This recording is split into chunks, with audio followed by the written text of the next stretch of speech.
ကဲမင်္ဂလိတယောက်ရဲ့စိတ်ကောက်ချင်းဆိုတာတကယ်တော့စိုးနွယ်ချင်းတတ်မဟုတ်ဘူးဗျာ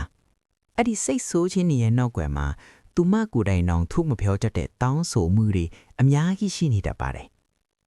တခါတော့ကချစ်သူနှစ်ဦးရှိခဲ့ဘူးတယ်ဗျာ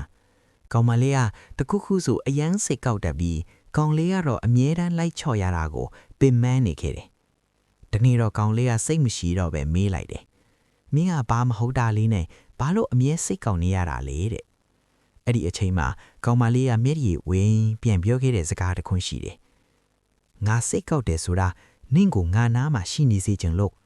နင်ငါ့ကိုဘလောက်ဂယုစိုက်တယ်လဲဆိုတာသိချင်လို့မယ်။ငါရဲ့စကားလုံးတွေထက်ငါရဲ့မျက်လုံးတွေကိုနင်ဖတ်တတ်ဖို့မျှော်လင့်မိလို့ပါ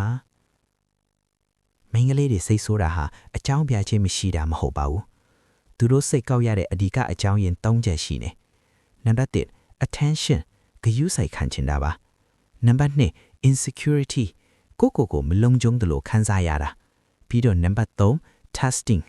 သူငါ့ကိုတီးခံပြီးချောအောင်မလားဆိုတဲ့အချစ်ကိုစမ်းသပ်ခြင်းတဲ့စိတ်ကလေးပေါ့အမျိုးသားတော်တော်များများကလေမိန်းကလေးတစ်ယောက်စိတ်ကောက်လာရင်โอเคခဏနေအလိုလိုပြေးသွားမှာပဲဆိုပြီးဖြစ်ထားတတ်ကြလေဒါဟာအကြီးမားဆုံးအမှားတစ်ခုရဲ့အစပဲဗျာအစောကကောင်လေးနဲ့ကောင်မလေးဇလန်းကိုပြန်ကြည့်ရအောင်ကောင်လေးကမချော်တော့ပဲဒီတိုင်းပစ်ထားလိုက်တယ်သူထင်တာကတော့ငြိမ်သွားရင်အားလုံးအဆင်ပြေသွားမယ်ပေါ့ဒါပေမဲ့အချိန်ကြီးကြာလာတော့ကောင်မလေးကတကယ်ပဲငြိမ်သက်သွားခဲ့တယ်။စိတ်လည်းမကောက်တော့ဘူး၊ရန်လည်းမဖြစ်တော့ဘူး။ကောင်လေးကပျော်နေတော့မှပဲ။ဒီနေ့တော့ကောင်မလေးကလန်ခွဲစကားစပြောလာခဲ့ပါတယ်။ငါစိတ်ကောက်နေတော့ကငါမှာနင့်ကိုချစ်တဲ့စိတ်ရှိသေးတယ်။နင်နဲ့စကားပြောချင်တဲ့ဆန္ဒရှိသေးတယ်။အခုငါစိတ်မကောက်တော့ဘူးဆိုတာနင့်စီကဘာမှမမျှော်လင့်တော့လို့ပဲ။အဲ့ဒီတော့မှကောင်လေးဟာနောင်တရခဲ့ပေမဲ့အရာအားလုံးကနောက်ကျသွားခဲ့ပါပြီ။နောက်ဆုံးမှာတော့အချစ်ဆိုတာတယောက်ကိုတယောက်အနိုင်ယူဖို့မဟုတ်ပါဘူး။အချိန်တွေအကြာကြီးခွဲခွာနေခဲ့ပြီးမှသူတို့နှစ်ယောက်မတော်တဆပြန်ဆုံမိကြတယ်။ကောင်လေးကအရင်ထက်အများကြီးရင်ကျက်ထောက်ခဲ့ပြီ။သူကကောင်မလေးကိုတောင်းပန်လိုက်တယ်။အရင်ကငါကမင်းရဲ့စိတ်ကောက်တာကိုပဲမြင်ခဲ့တာ။အခုတော့ငါနားလဲပါပြီ။မိန်းကလေးတယောက်ရဲ့စိတ်ဆိုးခြင်းနောက်ွယ်မှာ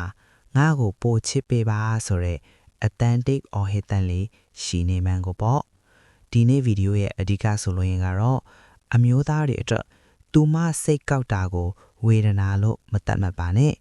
အမျိုးသမီးတွေအတွက်လည်းစိတ်ကောက်ခြင်းက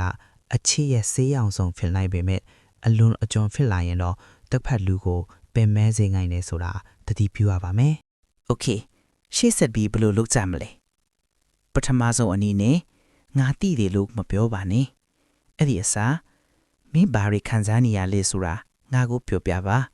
ငါနားထောင်ပေးခြင်းတယ်လို့ပြောကြည့်ပါပြီးတော့အတိတ်ကိုပြန်ပြီးတူပါနဲ့အခုချစ်နေတဲ့ကိစ္စကိုပဲအကောင်းဆုံးဖြေရှင်းကြပါအချစ်ဆိုတာ